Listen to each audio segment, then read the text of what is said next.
Hello mga kabarya, welcome na naman dito sa channel natin, Altcoins PH1611. 1 peso 1982. Ito yung bigyan natin ng update sa ngayon. So 1 peso 1982. Ito yung may na-produce from 1975 to 1982. So diretso na tayo sa update natin. So titingnan natin kung may value na kaya ito sa ngayon.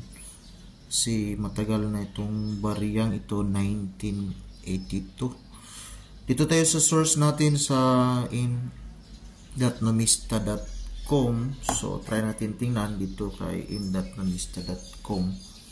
So ito yung value niya dito. So again, ito yung source natin, diretso tayo. So in.nomista.com.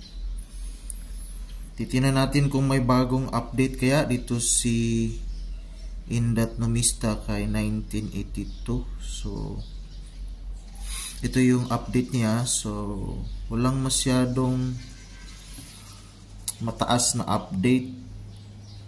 So kasi marami kasi itong 1982. Tatlong klase ito. May proof Franklin Mint. Ito yung 0.7. Walang nakalagay na amount dito kay in.nomista.com.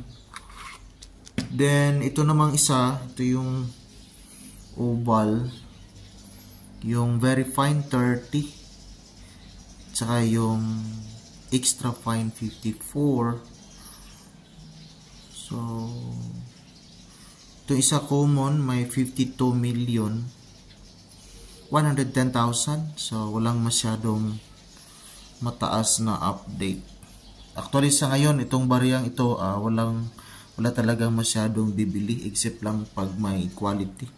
Dito tayo kay eBay, 1982, 1 peso ito. So as expected, mataas yung price ni eBay kasi international selling. 289.77. Bago ito, so April 3 to May 2. Pag may buyer, ito yung estimated delivery date. So buy it now. So mataas si eBay, 289. May nakita din tayo dito kay Carousel PH.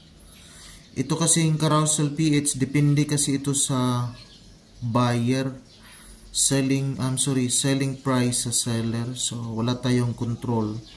1 month ago, by Pre-Love but Love Shop, 1,250. Mataas yung kanyang selling value. So again, libre naman lahat magbigay ng kanyang presyo.